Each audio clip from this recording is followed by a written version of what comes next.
All right, 1 second here.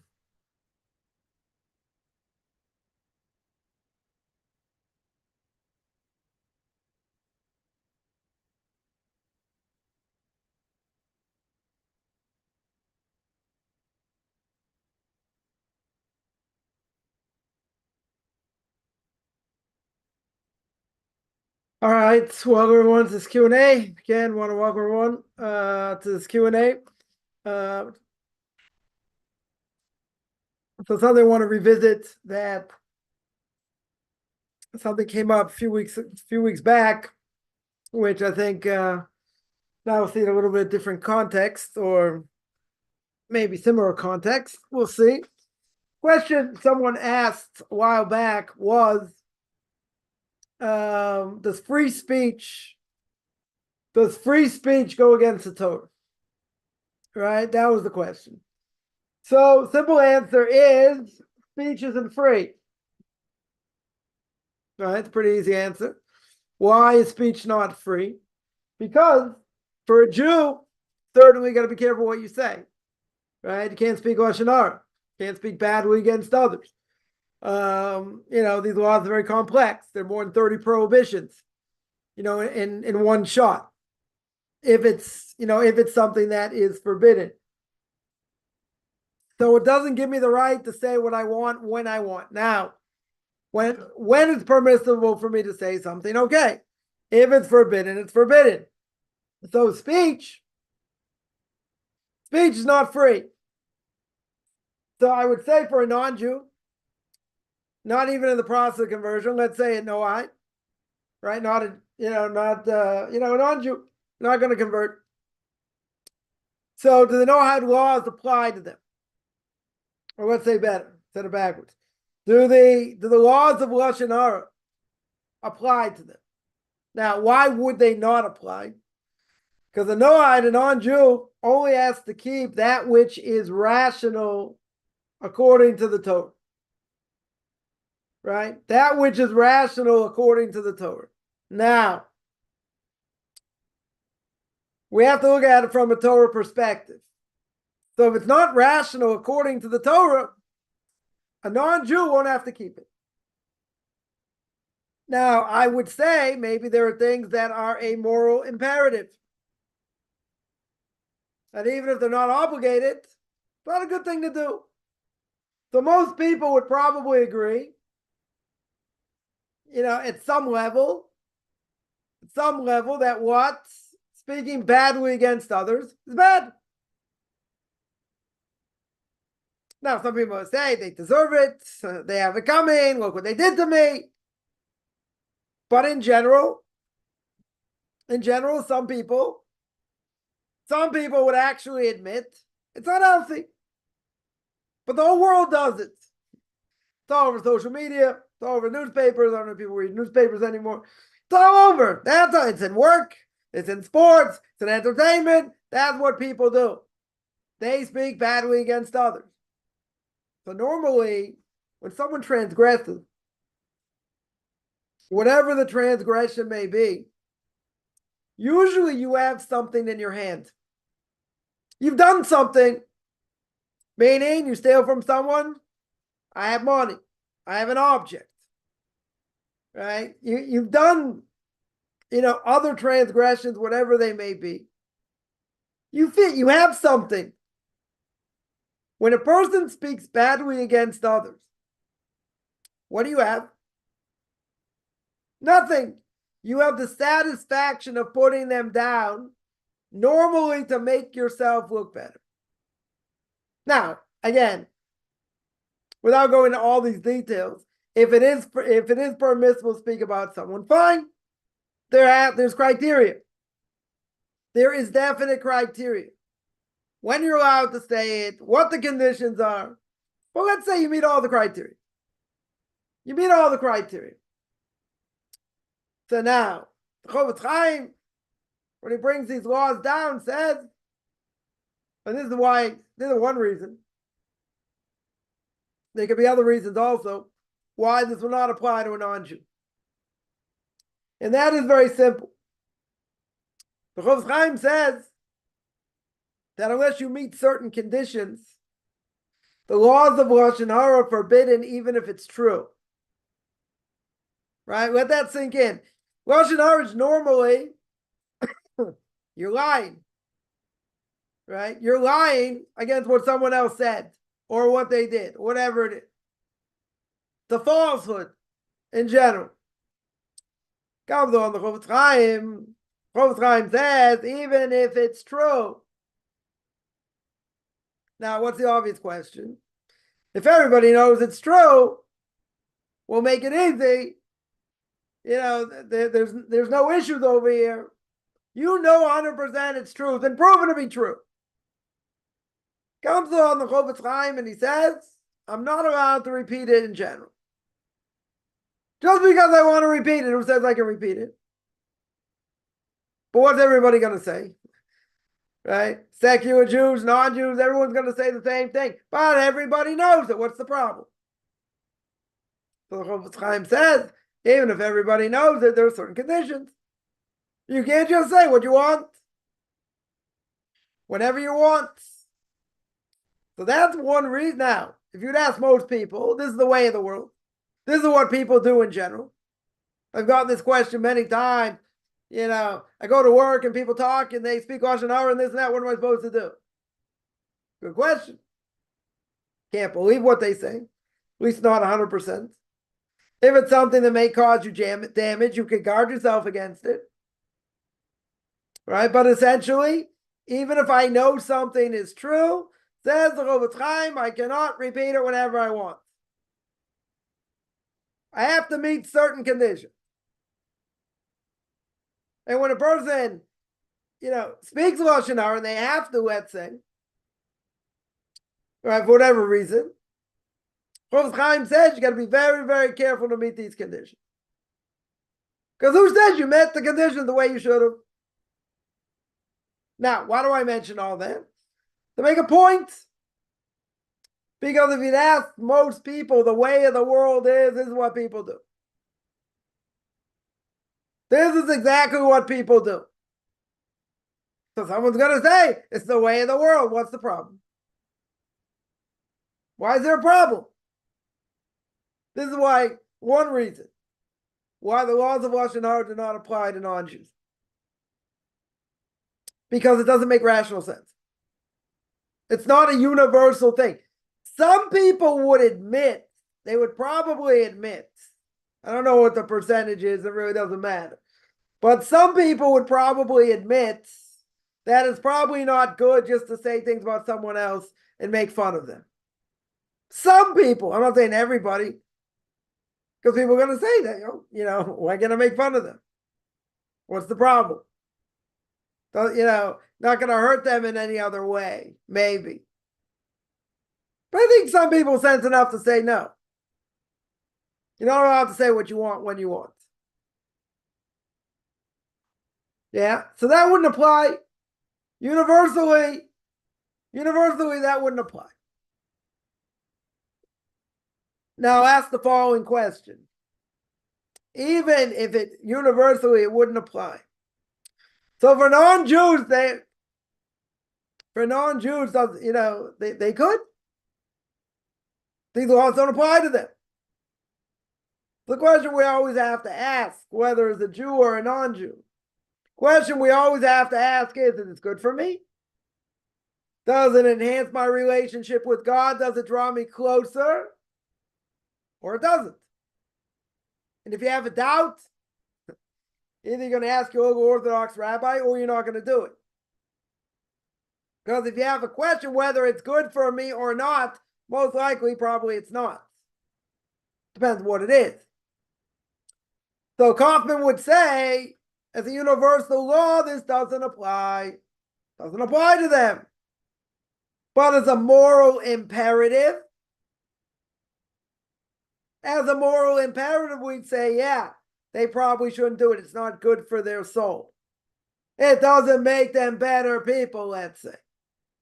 It doesn't draw them closer. For sure it doesn't. Now, some people don't care. They don't think there's a God, whatever it is. They don't care. They'll say what they want. You don't like it? Too bad. So I spoke about this before. This is, I guess, introduction, and that is speech is not free. I can't just say what I want in any context.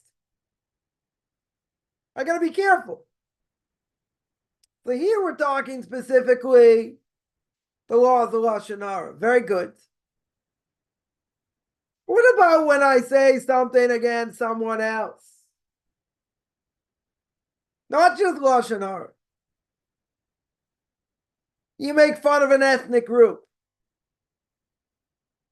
So what's everyone going to say? It's racist. Person makes a racist statement. Now, when you make a racist statement,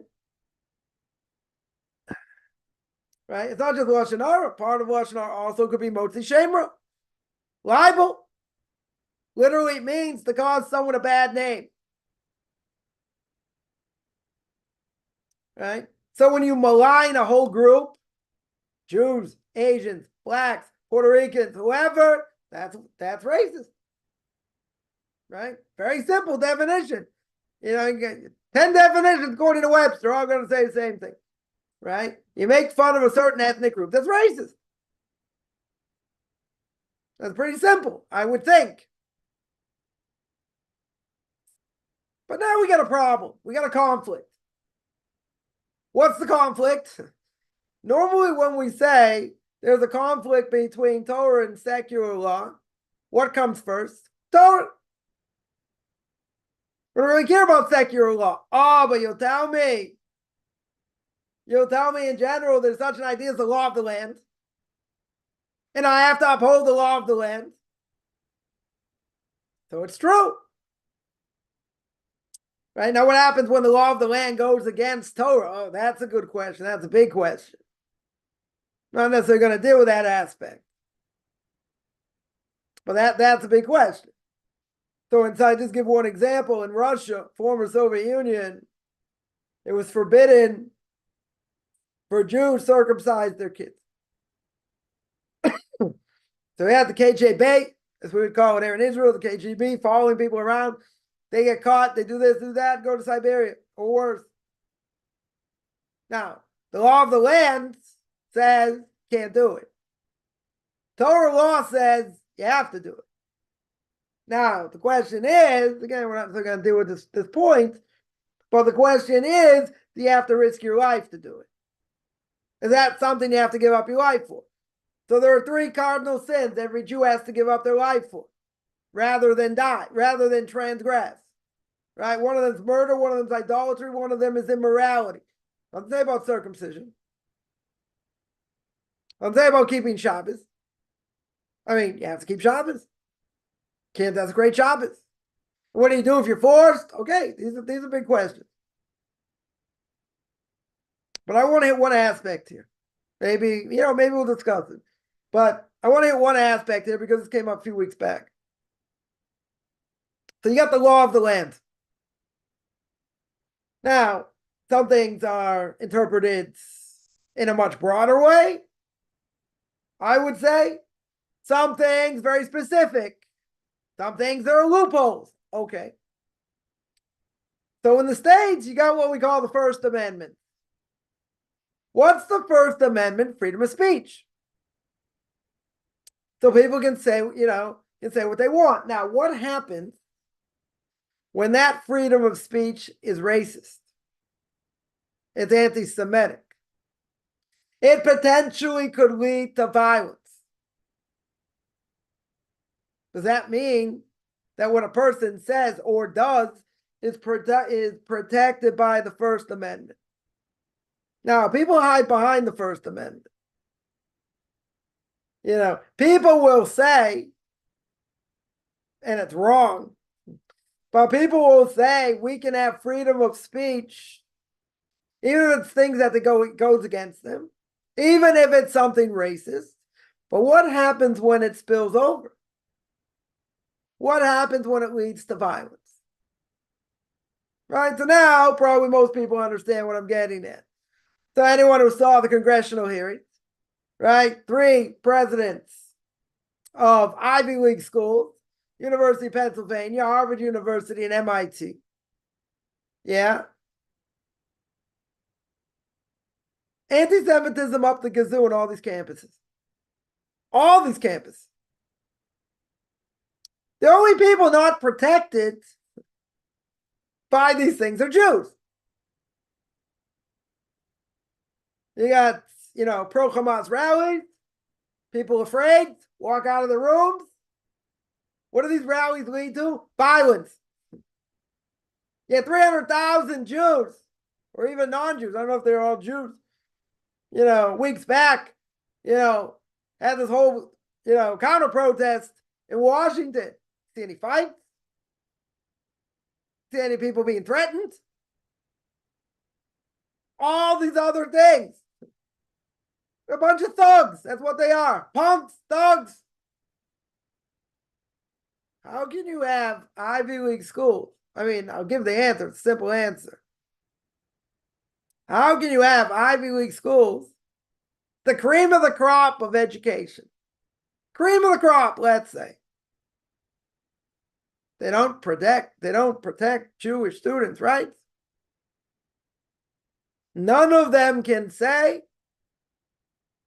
that genocide is bad only if it leads to something. If somebody says it, it's only in the context. It's only in the conduct. If it that's what the lawyers are telling them to say. If it spills over into conduct, yeah, there's going to be prosecution. But guess what? These idiots were grilled and asked, how many people were put in jail? How many people were reprehended? So someone said, ongoing investigation, can't talk. Very good. We're working on this, working with the police, blah, blah. How many people had been thrown out threatening students? 0.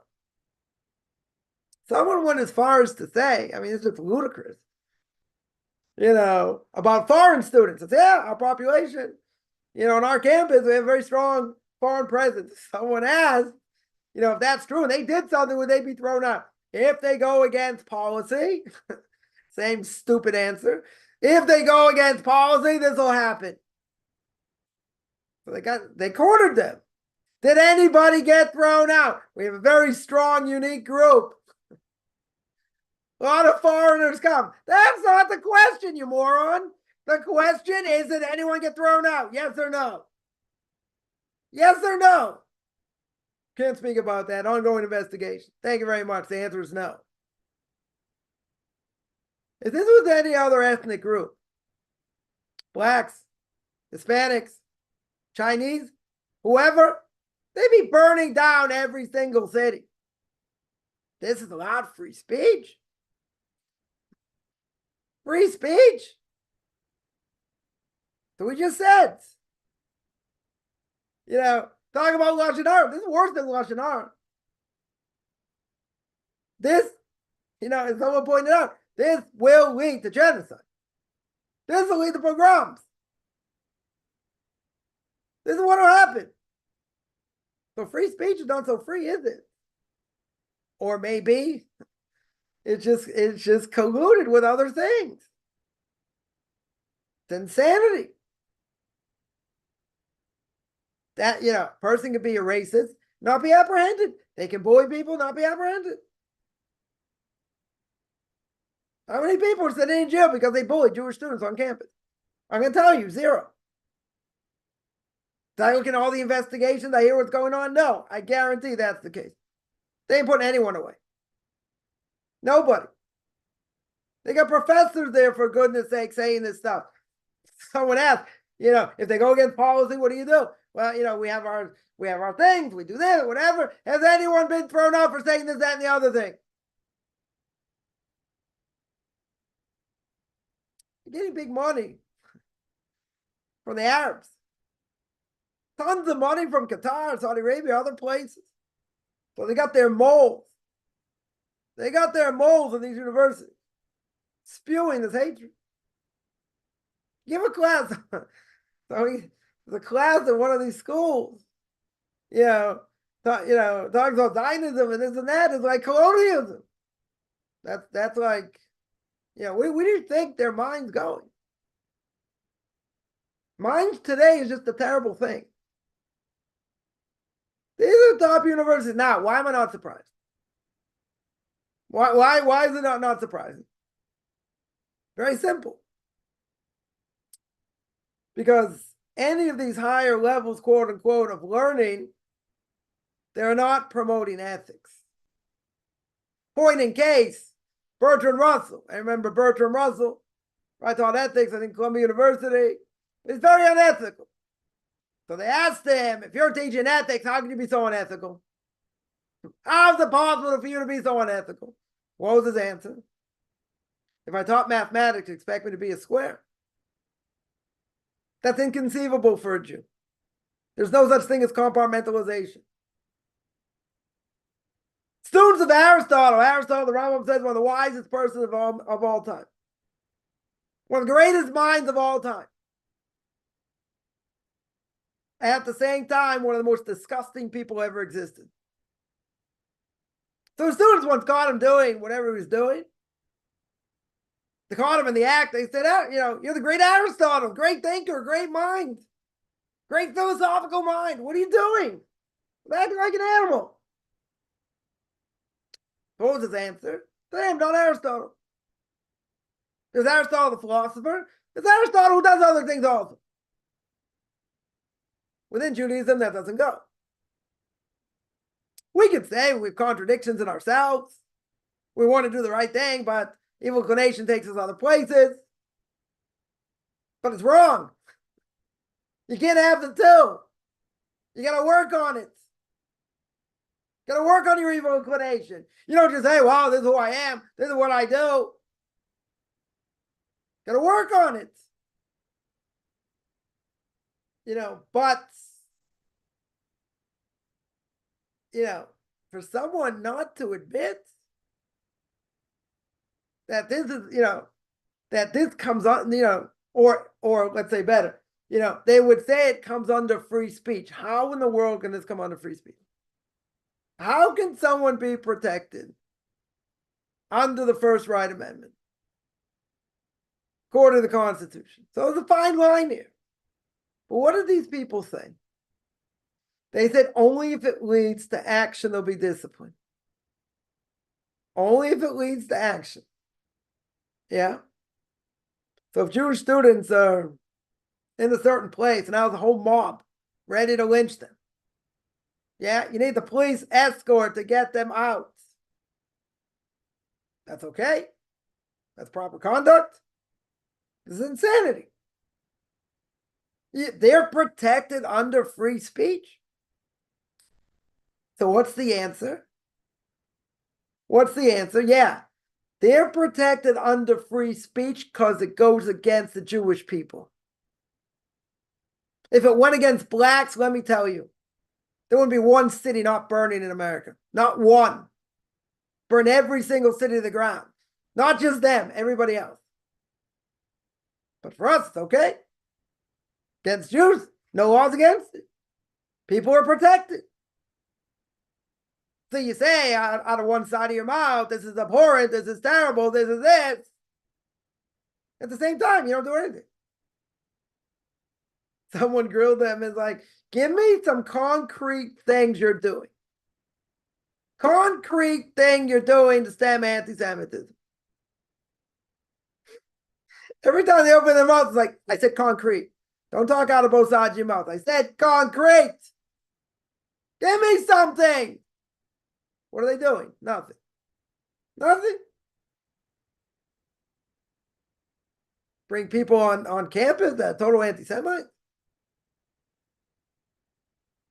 Would they allow the KKK come on their campus to speak? Never. Never. So you're going to say, this isn't so surprising. Okay. Esav hates Yaakov. That's going to be anti-Semitism until the end of days. True. That's never going to end. Sometimes it'll be better, sometimes worse. So you're going to say, what's the message? The message is The message is, look what the Jewish people have done throughout the millennium. Anywhere they've been successful. There's jealousy. God gives the Torah to the Jews of Mount Sinai. What's one explanation of Sinai is the language of Sinai. Samach Yud Nun Aleph, or Samach Nun Aleph, or Samach Nun Yud is the root that means hatred. God gave the Jewish people the Torah of Mount Sinai, brought hatred to the world against the Jewish people. Now, what's the problem with this statement? The Gemara in the Avodah Zarah 2b-3a tells us God went to all the nations. God goes to Esav and he says, you want the Torah? What does Esav say? He says, what's written in it? He says, you can't kill. He says, don't kill. He says, what do you mean? I was given the blessing. I'm going to live by the sword. Not interested. God goes to Yishmael, goes to the Arabs, goes to the Muslims. You want the Torah? They say what's written in it. It says, don't steal. It says, don't steal. The Torah says, I'm a wild man. My hand's in everybody. Everybody's hands in me. I'm a born thief. I got sticky fingers. No, I'm not interested. God goes to all the other nations. Nobody wants it. God comes to the Jewish people. God says, you want the Torah? They say, sure. You want to know what's written in it? What do the Jewish people say? Naaseh v'nishma. We're going to keep the Torah. We'll keep whatever you say. We'll find out what it says later. Now, let's go back to the original point. What happened over here? You say Mount Sinai, one definition, it brought hatred against the Jewish people. Why are they jealous now? Why should it bring hatred? Right? Because people say the Torah says you think you're better than us. Because the Torah says we're God's chosen people. Why are we God's chosen people? We chose God, God chose us. Did anybody else jump in to choose God at that point? No. Comes along the Ramchal and Derech Hashem. The Ramchal says over there in the way of God, he says like this: Abraham came onto the scene. You want to join the Jewish people? You had a certain amount of time. Really, the amount of time is still the Tower of Babel. After that, you couldn't join. But God had mercy. God gave people the opportunity to join even up until Mount Sinai. Once Mount Sinai came, different issue. Right? Once Mount Sinai came, now you got to convert. Now you got to suffer. Take my classes if you take them. Then you have to suffer. But everyone had an opportunity. The entire world had an opportunity to join. But didn't God know at the beginning it's only going to be the Jewish people? Sure. But he's got to be fair. He's got to give everyone else an opportunity. So where's the hatred? Why is there jealousy? Think about what's going on in Israel. 22 countries. Big Arab countries. One piece of land. Did anyone ever hear in the last month and a half all the Arab nations gonna take in these Gazans? Not gonna get into politics. Anybody hear such an idea? Jordan, they don't want them. Nobody wants them. Nobody wants them. Yeah. So they're here. Okay, they have to be dealt with. Very good. They have in their charter, their whole goal is to destroy the Jewish people. Where they think Hamas is any different than the Palestinian Authority, they're the same. They think the same thing. But we're held to a totally different standard. This is the whole point. In the holy UN, or unholy UN, right? I saw a statistic, it's probably less than this. We're 1/1000th of the world's population. Very small percentage of the world. According to the UN, UN has condemned Israel more than any other country combined. You're talking China. You're talking the former Soviet Union. You're talking Iran. You're talking rogue countries. And this is the only country in the Middle East. Right? That's a democracy. I'm not even going to call it a real democracy. I'm not even going to go there. But a quote-unquote a democracy. Yeah? So what in the world is going on here? We are singled out more than any other people. We've been abused more than any other people.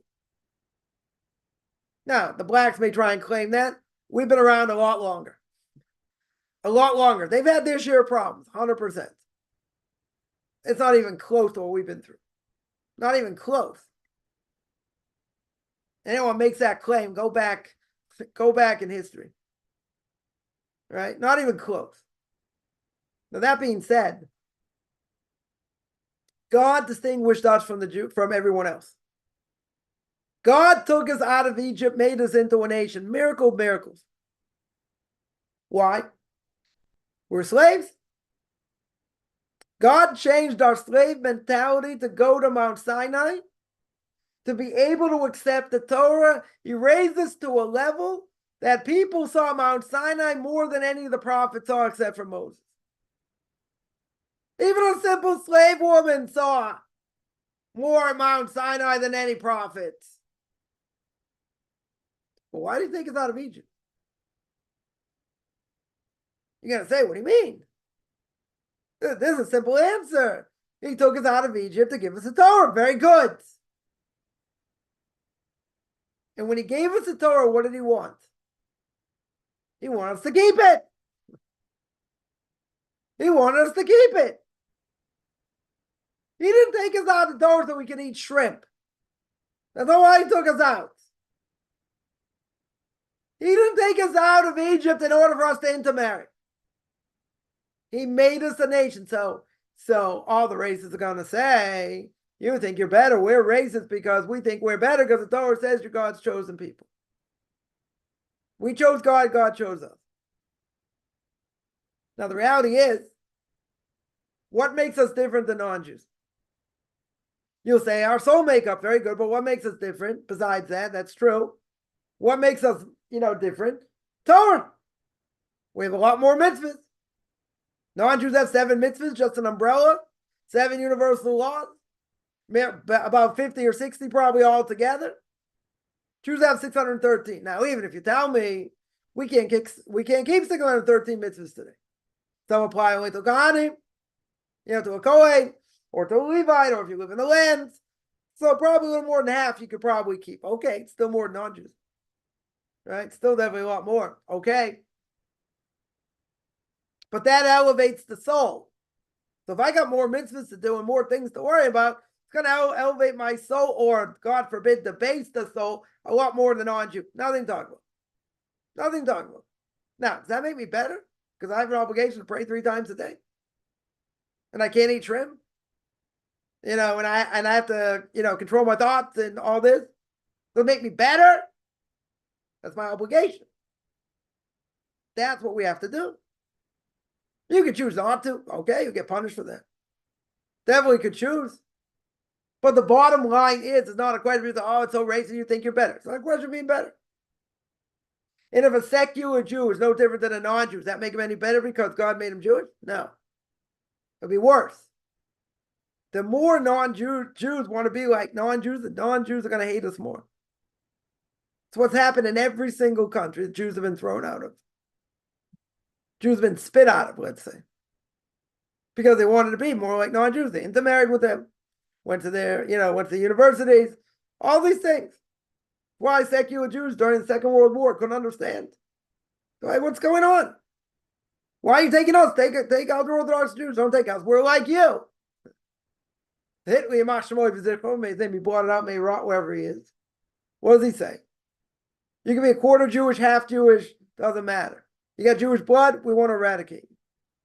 But they couldn't understand. They said, we're just like you. That is exactly the point. God does not want us to be exactly like them. To be like non-Jews. That's not what he wants. We're different. We have different obligations. Right? Haman, Mr. Haman himself. What does he tell Achashverosh? 2 peas in the pod, these two. What does he tell Achashverosh? There's a nation out there, spread out among everybody. They won't eat your food. They won't marry your women. All this. Same thing all the antisemites have said throughout the generation. So Achashverosh tells them, okay, do whatever you want with them. Yeah, we don't need them anyway. They don't want to be like us. They want to be different. We're supposed to be different. But there's another problem. See, I always bring up the problems. Yeah, there's another problem. The other problem is is that, there's an old expression. If a Jew doesn't make Kiddush on Shabbos, the non-Jews make Havdalah. Havdalah is the last service, after, when Shabbos is over. Havdalah means to distinguish, literally means to distinguish. Because when we say that prayer after Shabbos, we say Hamavdil ben Kodesh l'chol. We distinguish between the holy and the everyday. So our point, or God made the Jewish people in order to keep what he says. But you want to be like the non-Jews? The non-Jews are going to show you. The non-Jews are going to show you you're different. Even if you're not religious. So Israel Tauber, blessed memory, is very big in Jewish outreach, whatever, he's a Torah giant in his own right. And I had the merit once to take him to speak to students in Tel Aviv University. He was a major, he gave seminars and spoke all over the world, bringing Jews back to Judaism, back to their faith. And he was a child of the Holocaust. He was a child of the Holocaust. So he told the story, to these, what do you call it? English-speaking college students. Tel Aviv University. Told them the following story. It's the end of the war. It's the end of the war.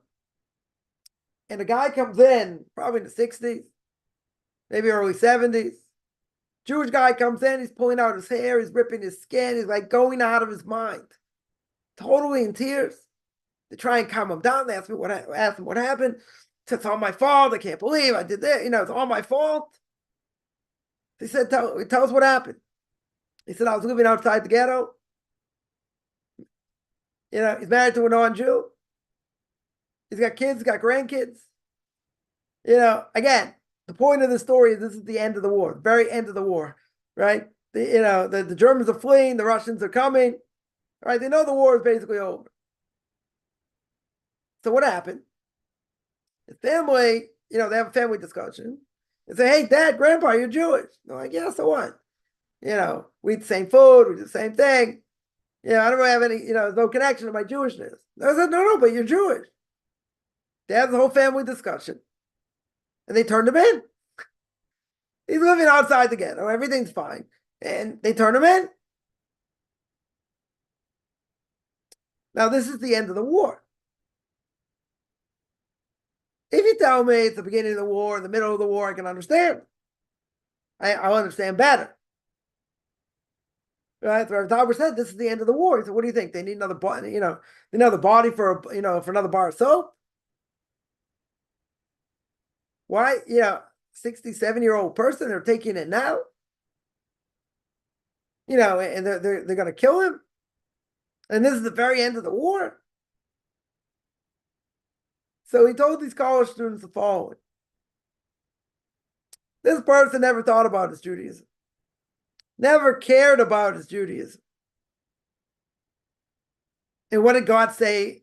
What did God say at the end? What did he say at the end? So Rabbi Tauber said, you can run.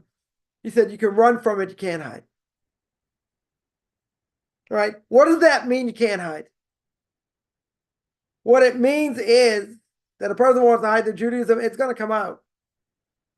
It's going to come out at some point. You want to run away from it? You don't want to make Kiddush on Shabbos? The non-Jews will make Havdalah. They'll remind you that you're a Jew. Totally remind you whether you're religious or not. And secular Jews don't understand this. When I grew up, I was in high school, 3 Jewish kids, 1,000 kids. I had anti-Semitic things said. I wasn't a religious Jew at that point. And these kids weren't, they weren't stupid by any stretch. I mean, some of them I would say were, but, there were others, much brighter than me. Call it what it is. How can they say this? How can they say things? I don't say it was all the time. I'm not even saying it was most of the time, but sometimes comments were made. Yeah. Intelligence does not breed morality. That's a fundamental principle. Does not breed morality. So if you're a secular Jew, and a lot of secular Jews going out of their minds now, certainly in the States and other places, because what's going on. They're like, why do we keep being singled out? Why isn't anyone coming to our defense? If a person makes a racist statement against Jews in America, anyone going to jail? No one's going to jail. Listen, you can still up to $1,000. You won't go to jail. You make a racist statement, you also won't go to jail. Some other places trying to do it, and whether they're going to enforce it or not, it's a different issue. In the States, no. But you see, clear as day, presidents of university not willing to say genocide against Jews is wrong. It all depends on the context. It doesn't depend on the context. It's wrong, period. Period. Whether it leads to something or it doesn't. Again, if you would say, genocide wrong against all Asians, if you said it only in the context, what do you think? What do you think Asians would do? What do you think blacks would do? What do you think Hispanic? Anybody. Anybody. It depends on the context. You have to wait for people to get killed. You have to wait for people to get mauled and lynched. It depends on the context. None of these protests, none of them are civil. They're extremely violent, if anyone hasn't noticed. Extremely violent. What do you think these things are going to say? What do you think it's going to lead to? You think some of these college students were in there, wherever they were, in the Hill House or wherever they were, they got locked in and the police had to get them out. What if happened if the police didn't come and they broke down the door? What do you think would have happened? We know what would have happened. It's only in the context. But even in such a case, I'll take questions. I see there are a question there. Right? Even in the context, none of these places, would suspend any of these people. That's the bottom line. They would say if it goes against our policy, yeah. This is harassment. This is a definition of harassment. It is not covered by free speech. Sorry to say. It's harassment. Doesn't have to lead to harassment. That's what it is. It's insanity. But see, we're held to a higher standard that nobody else is. I was speaking to someone, last night, and 600,000 Syrians were gassed by their own people. By their own people. Anyone make one protest?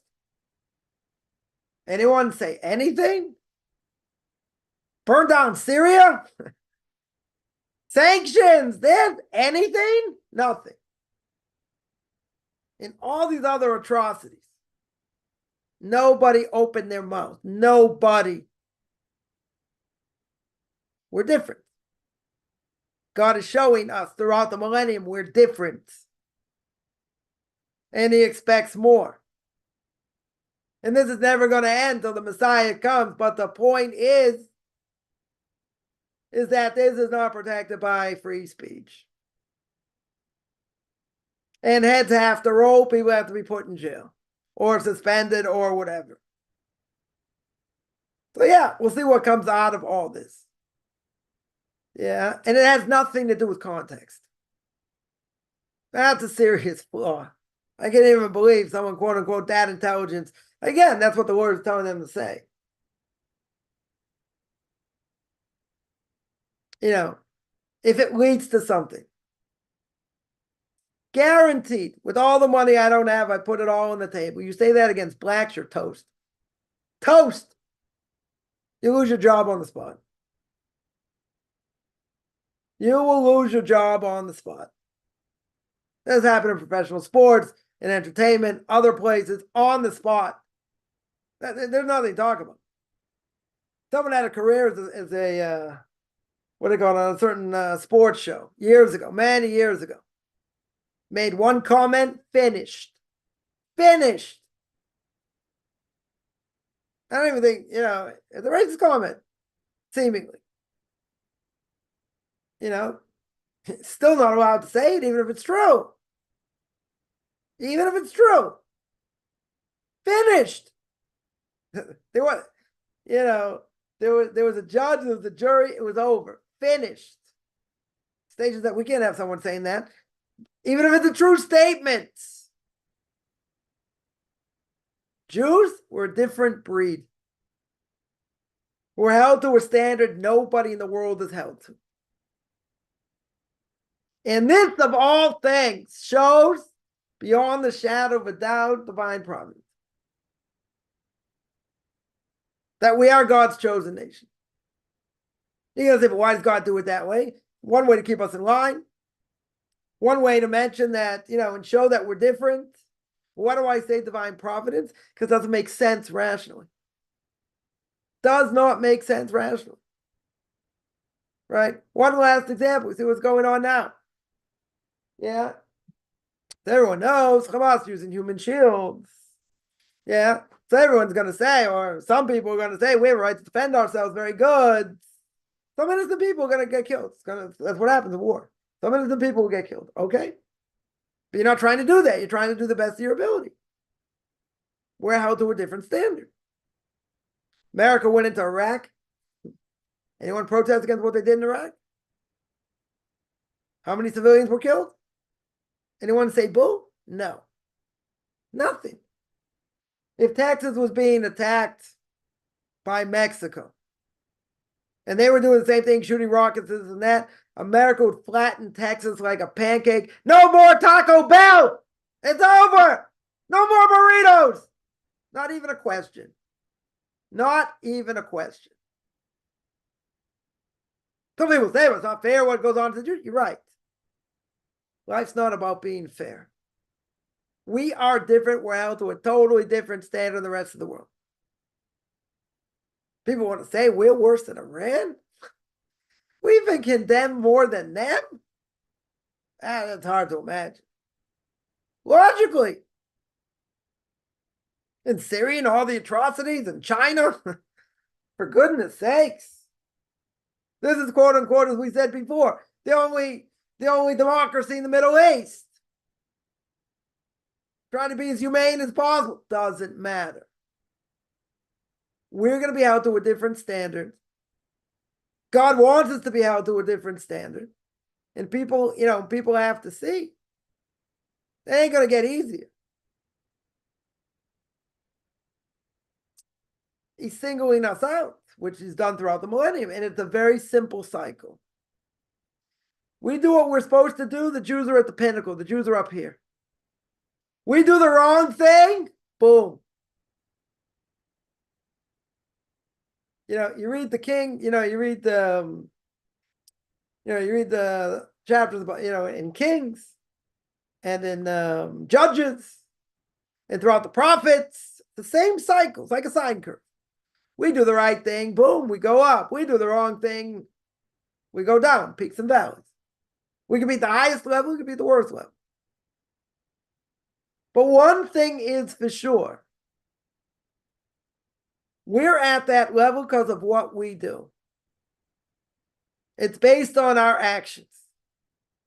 We don't have anyone to blame but ourselves.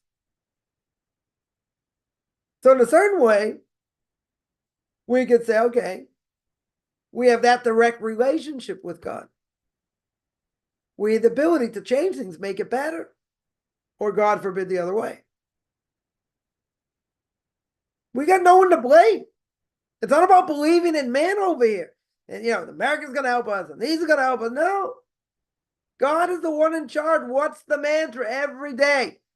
We should be saying 100 times a day, ain't no milvado, there's no one else but God. He is the one in charge of everything. I got to put my best foot forward. I have to work hard. A lot of things I have to do. Okay. And it's not about just keeping Torah mitzvahs based on fear. You got to love God. You got to love what we have to do. You need fear. Fear is the base of everything. Fear cannot paralyze us. Fear gives us an impetus also. The love of God will lead to fear of God. Fear of God does not necessarily lead to love of God, but you need fear. You for sure need fear. So, if a person's a secular Jew out there, they're going out of their minds. Why do they hate us so much? Why do they want us dead? Come on. Freedom to the sea is not Webster's 8th definition, doesn't mean genocide. Of course that's what it means. What do you think it means? It means there are no Jews there. You ever see people interviewed? Okay, so where should they go? Anywhere else. They should go anywhere else, but they shouldn't be there because we're the ones causing the problem. I told someone last night, I'll end with this story and I'll take questions. Someone tells me, secular Jew, I'm going to tell you how ignorant people are. And people have to be educated what's going on in the world, learn a little bit about Jewish history. I told the story before, but, it's a good place to tell it now. So a person said, you know why there's so many problems in Israel? It's because the Jews are here. I said, well, do you agree? The English should be in England. Yes. Albanians in Albania. Yes. Italians in Italy. Yes. Jews in Israel. No. I said, okay, let's go back. Let's try this again. The English in England. Yeah. The Albanians in Albania. Yeah. The Czechoslovakians before they got split up in Czechoslovakia. Yeah. The Germans in Germany. Yeah. Very good. The Jews in Israel. No. I said, all right, a little bit cognitive dissonance here. Let's go back. So I said, where should the Jews go? Where should the Jews go? This person looked at me straight in the face, total ignoramus when it comes to Judaism. You'll see why. And he said, with a straight face, the Jews should have stayed in Europe. I said, really? I said, do you know anything about recent history? They said, why? I said, did you ever hear of the Holocaust? Jews tried to stay in Europe. In all places, they got killed and gassed. The Poles killed them, the Ukrainians, the Germans, the Latvians, the Russians, the Poles, can't forget the Poles, right? All these people killed 6 million Jews. Oh yeah, I forgot about that. You forgot about that? This is why we have problems. Because nobody knows anything. Nobody knows anything. It's one of my personal pet peeves, ignorance. You want to argue sources? Good. We'll argue sources. You want to talk out of your elbow? You don't know nothing about nothing? And we're going to scream this thing, Jews to the sea, whatever. Come on. We're committing genocide? Someone told me, I got to tell this story. Someone told me they're on a plane and, having this discussion. Someone pops up this discussion, all the Jews are committing, genocide and whatever. So you know why the Jews are in Gaza? I can't make this up. That's what someone told me last night. Someone tells me why, why the Jews, why are they so involved in Gaza? And nothing to do with October 7th. Yeah, why are they in Gaza? You know why they're in Gaza? You're sitting down. Why are they in Gaza? Because they need the port. They need a port. They need the waterway. They need the sea of Gaza. That's what they need, bringing their boats and all that. This person said, are you serious? Israel has no way to get to water? We're totally surrounded. We're a landed country. There's no water anywhere. There's no sea of water anywhere. The person says, yeah. The person says, I've been to Israel. This person's not mentally challenged. I don't know what the person is, but he said, I haven't been to Tel Aviv. Now, you know what's in Tel Aviv? Anyone know? Water. It's an ocean. It's called the Mediterranean. Yeah, people go, they go walk, they go walk by the beach. You got all these hotels there. Big tourist place there. No water? They're in Gaza because they want a port? Are you kidding me? Duh! Someone told me this is what the person said. You can't even make that up. As I said, fact is greater than fiction. And then I told him the story about what this other person said to me. So the person was telling me the obligation Jews have to know about history. They have to know their own history. I mean, you'd say the whole world should know history also. To say that we're in Gaza because we have no water port, we don't have a port to put our boats. Gee, you ever looked up Haifa on Encyclopedia Britannica? Maybe I don't think, maybe it exists online. Yeah? You ever read Wikipedia on Haifa or Ashdod or any of these places on the coast? Gee, I never thought of that. You were in Tel Aviv, you didn't see any water. You didn't see any water. You didn't see the ocean. Nothing. You flew over a plane. What was the blue down there? Gee, I don't know. Are you serious? Come on, you can't make this up. I could be on this for days. For days. That's insanity. I'm not going to say people are that far gone. But when it comes to knowing what the facts are, yeah. Let's get a fact checker here. Yeah, questions. Let me take questions here. What about making fun of religions that believe nonsense and are violent? I can make fun of any religion I want. That's not a problem. Why is that not a problem? Because it's a big mitzvah to make fun of idolatry. Very, very big mitzvah to make fun of idolatry.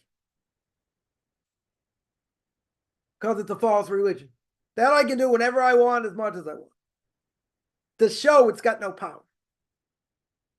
Right? I'll tell people, if someone puts a gun to your head and say, I want you to bow down to this guy in a stick or a short little fat guy, Mr. Buddha himself. They probably won't say bow down to fatso, but guess what? Big mitzvah to make fun of idolatry. Say, hey, fatso ain't bowing down to fatso.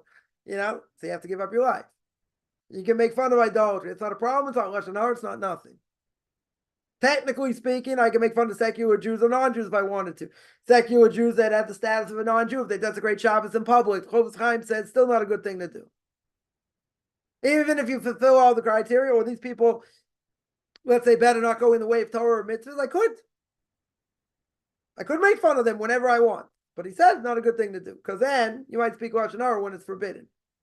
So that you got to be very careful. But if I wanted to speak about secular Jews, I didn't mention a person by name, right? But I just mentioned someone, flatten them like a pancake to show they don't know anything, certainly about Judaism. And to this day, they still don't know anything about Judaism, right? That's not going to change, right? So I made a point.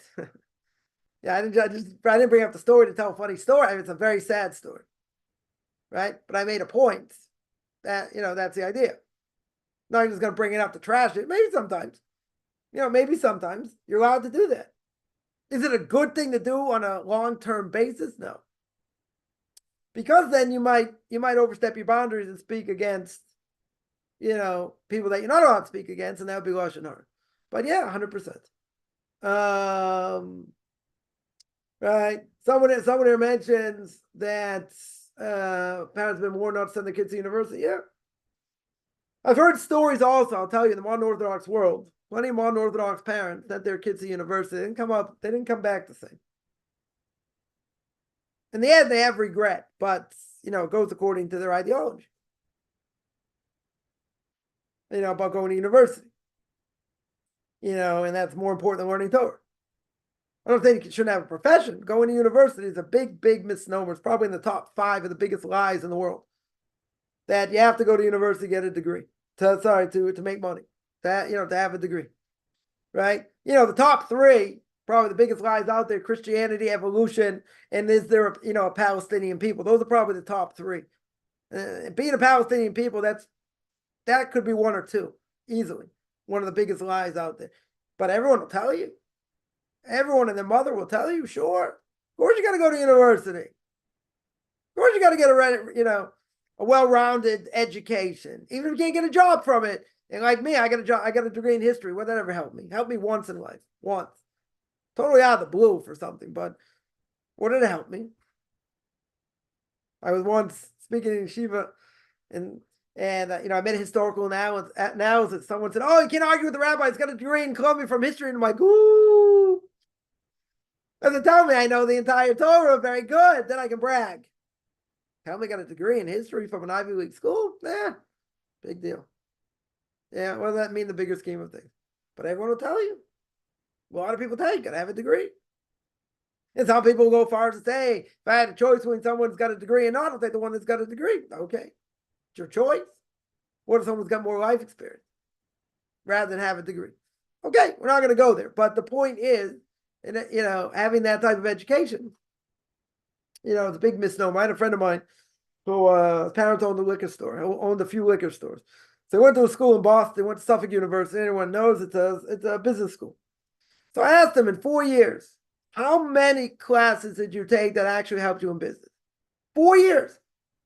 Now let's think, you're taking 2 classes a semester, 3 classes a semester, whatever it is. Yeah. How many classes altogether? Think about it.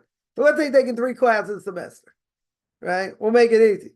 So 4 years, right? You got 60 years, 24 classes. Let's say you took 24 classes, probably more than that.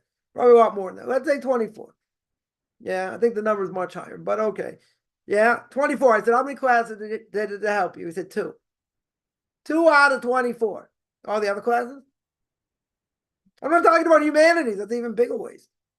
Take sociology classes, history classes, this, that. Yeah, it's a big problem. Well, very big lie. Very big lie.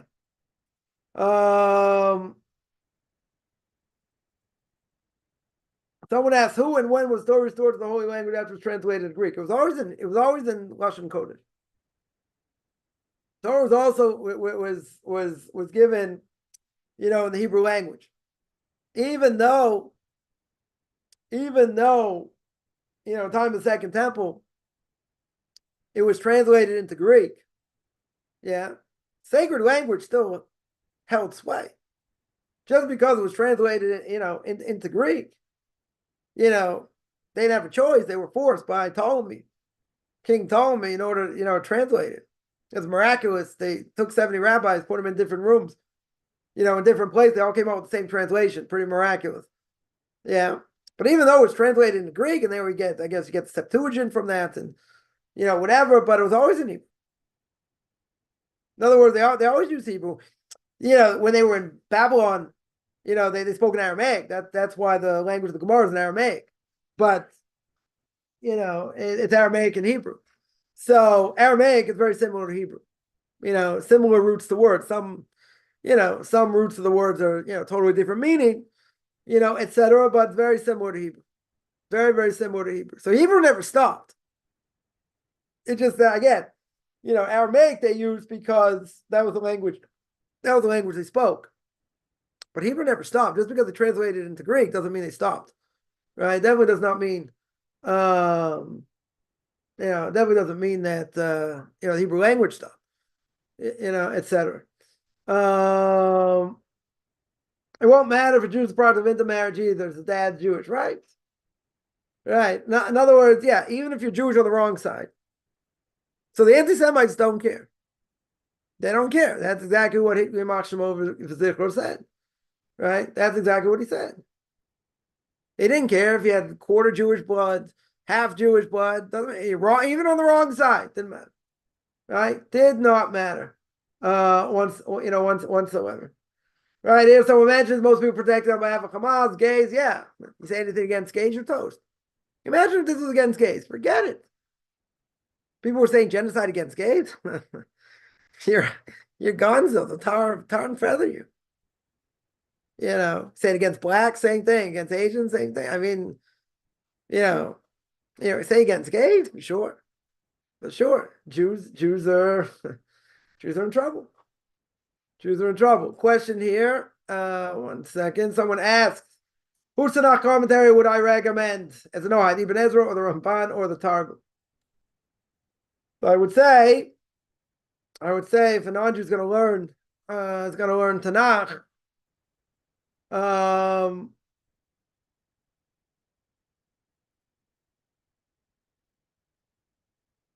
not sure any of them are translated, by the way. Even the Ramban, I think. Some of the Ramban is translated. Ibn Ezra is more grammatical, very, strict grammar according to the Torah and what you learn out from it. Aramaic translations like Rashi is like a commentary in and of itself. Probably say if you're going to learn, Ibn Ezra is better. It's just, a simple explanation of what the words mean. Right, delving into the Ramban, so to speak, would be more problematic for non-Jews to learn in general, because they shouldn't learn as in depth as we do. Someone asks, it's unacceptable for me to watch videos on Kahana and Lahav. So Rameir Kahana, Hashem Yikam Damoy, God should avenge his blood. He was the man way ahead of his time. Way ahead of his time. Now, the rabbis came out against it, not because they necessarily disagree with what he said. Right? They didn't necessarily have any issue with what he said. The question was antagonizing non-Jews. Antagonizing people. That's not what we do.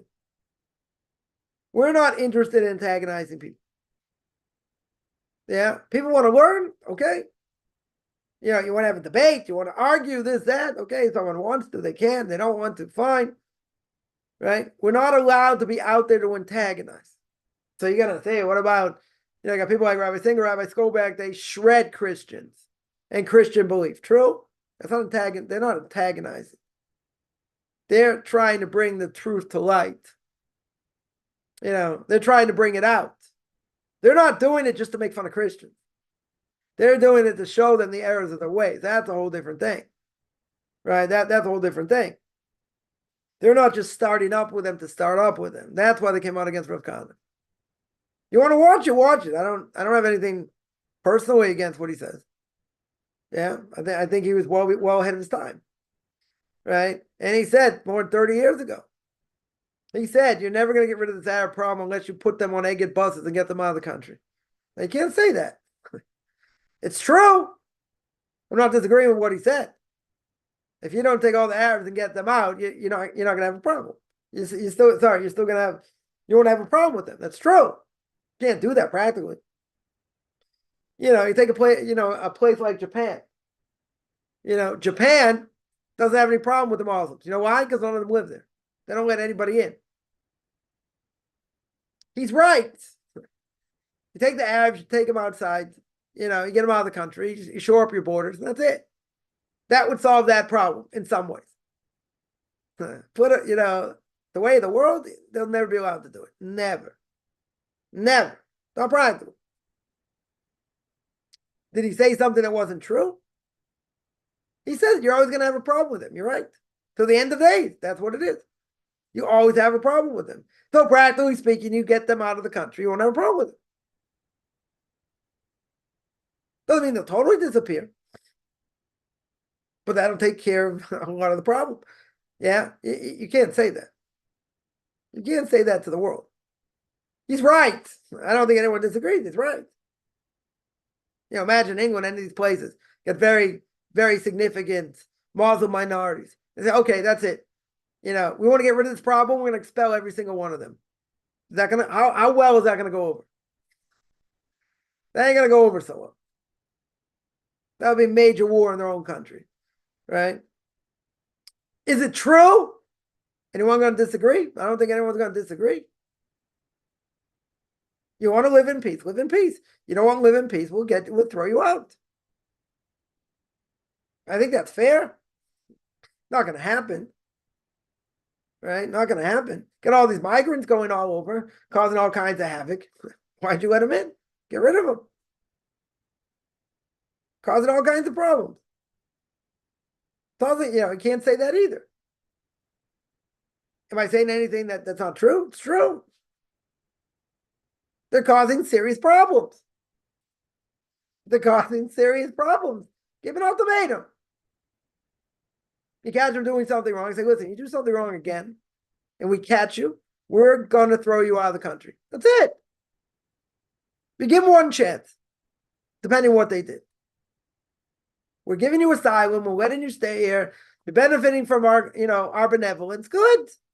We'll help you. You don't want to be helped? You want to spit in our face? Well, guess what? We're going to put you on boats and send you home. Yeah, let's put that in front of Parliament to Congress. Let's see how far that goes. Now, some people would say yes.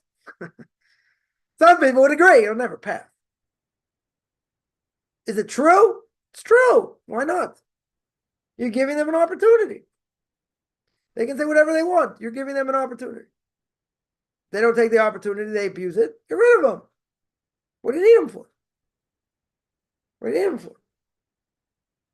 Someone says for me to express liking for Ben Gvir, Smotrich, and May Golan. I'll tell you like this. When it comes to politics, people like the right wing, and the left wing does whatever they do. I'll tell you the truth. I used to be very big into politics. My Rabbi hammered me. And he's like, God runs the world. If you're happy the way he runs the world 95% of the time, the other 5% you won't understand in 10 lifetimes. So I said, it doesn't matter. God runs the world. Don't waste your time on that. Sit and learn. You want to follow these people? Follow them. It's a waste of time. It's a total waste of time. Right? That's exactly what that's what I would say. Someone says tomorrow Shabbos, but my grandfather's first year passing. What time should I light his memorial candle? You do it right before Shabbos. You don't light it on Shabbos. You light it before Shabbos and let it light all of Shabbos.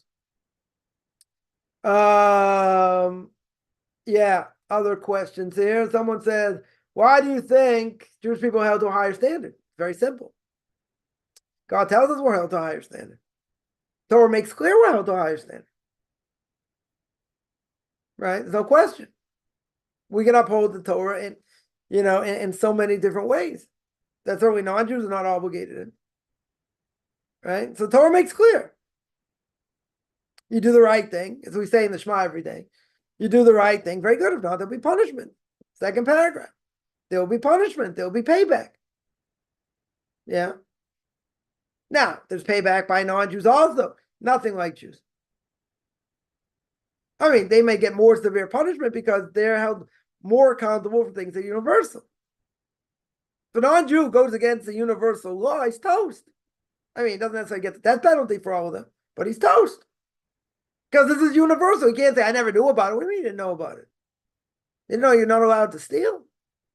No, that's different. Uncle Sam takes way too much. No, stealing. If you allow people to steal, get away with it, the whole world goes to pot. So that'll be more severe. But God says, I want you to be holy. I want you to follow my path. I want you to learn ethics, Musar. I want you to be better. Why does God do that? Because he wants to elevate us. Not that he wants to just punish us. He wants to elevate us. But it takes a lot of work. That's what it means to be chosen. More obligation. A lot more obligation. Think a non-Jew is going to be punished because of things that they think? Never. Never. There are certain things that Jew thinks about they shouldn't think about. He gets punished. Even if he doesn't act on it. Got a lot more things to do. A lot more things to be careful of. That's what it means to be close to the king. Right? You want to be close to the king, there's payback. Serious payback. Look at Leviticus chapter 10, Nadav and Avihu. Corbin Aaron says, quoted by the Orach Chaim Kadosh, one of the great commentaries more than 100 years ago, says, why'd they die? There are a lot of different reasons given in oral law. Why did they die? Because when you're close to the king, says the Corbin Aaron, when you're close to the king, you could get burnt. And we're close to the king. We're closest to the king than anyone else. So if you were a mail carrier, a ball boy, or whatever, you did something egregious, king ain't going to take care of it. Let one of his lackeys take care of it. Yeah? But you're a vice president. You're second in charge. You do something wrong, even if it's not egregious, isn't there going to be serious payback? You said you're second in charge. So you got more responsibility. When you have more responsibility, the stakes are much greater. Right? So you ask why we held to such a high standard, because the stakes are much higher for us. Much higher. So anyone who's going to join, you got to realize there are high stakes here. Can't mess around. Got to be very careful. Everything we do, what we think, how we do things.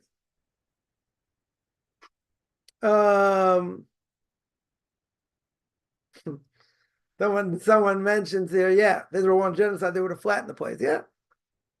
Yeah, but they're living better. The Arabs in Israel are living better than almost any other country. Any other Arab country. They're all brainwashed. They're all brainwashed. Maybe they got the head like a watermelon. I don't know. They're all brainwashed. That's the problem. That is definitely the problem. What are different ways for a fight? What are different ways to fight burnout? Oh, It's a good question. That's a good question. I would say like this. I would say that, we say every day before the Shema in the morning, we say God is Machadish, Machadish B'chol Yom Tamid. God renews creation every day. Now, what does it mean to renew creation every day? In other words, if God sneezes for 1 split second, we go back to Genesis chapter 1, verse 2. Right back to the original chaos, right back to that Led Zeppelin album. Anyone know what I'm talking about? So every day, no matter what's going on in our lives, every day is a day to strive in Torah. It's to learn, however much you can learn during the day.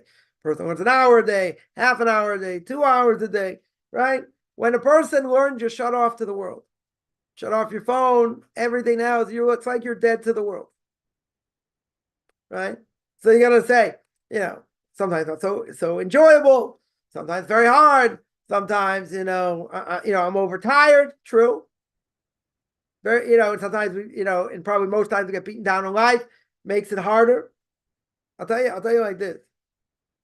Think about the fact what learning Torah can do to a person.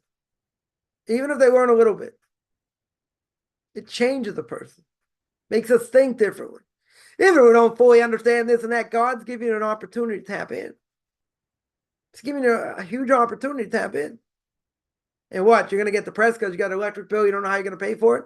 It's going to take away from what you have to do. So you say yes. The life is hard. That is true. But see, that's only the evil inclination wanting you to say, listen, I got to focus on other things. I got to take care of this. You're right. It has to be taken care of before your electricity gets cut off. That's true. But at the end of the day, think about this. He's giving you an opportunity to tap in, a huge opportunity. Huge opportunity.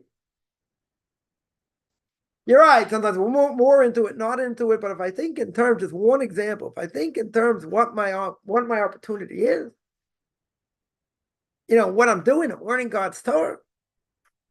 I got the ability to change my life, to be a different person, to grow spiritually, even if I'm taking baby steps. Guess what? That's huge. Huge. It's huge. Sometimes, I would say, person gets burnt out, take a step back, go take a walk, read something you enjoy, do something you enjoy. Learning Torah is not easy by any stretch.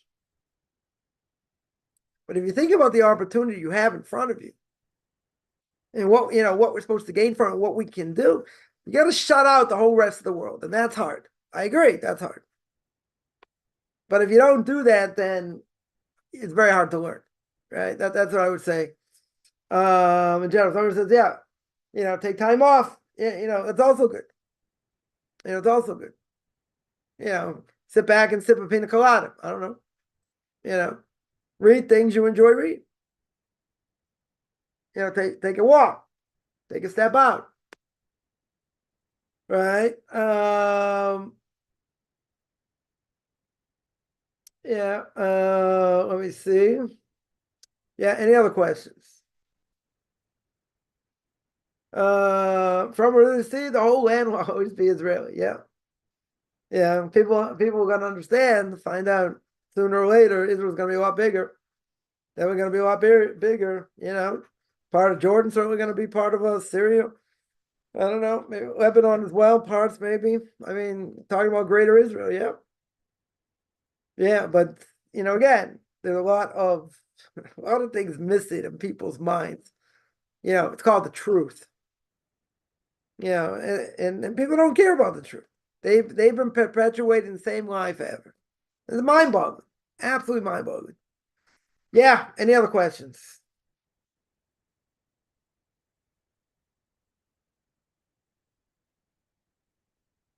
All right, I'm going to stop here. I do this every Tuesday and Thursday, 10 o'clock Eastern Time, 5 o'clock Israel Time. Anyone has any questions, find me on Facebook at Rabbi Chaim Coffman, Beyond Orthodox Conversion to Judaism, orthodoxconversion.com, or Beyond Orthodox Conversion to Judaism on YouTube. There I got videos on the Torah portion of the week, even though a little bit behind. Q&As, ethics for our fathers. You want to send me an email, rabbichaimcoffman@gmail.com, RBBIChaimcoffman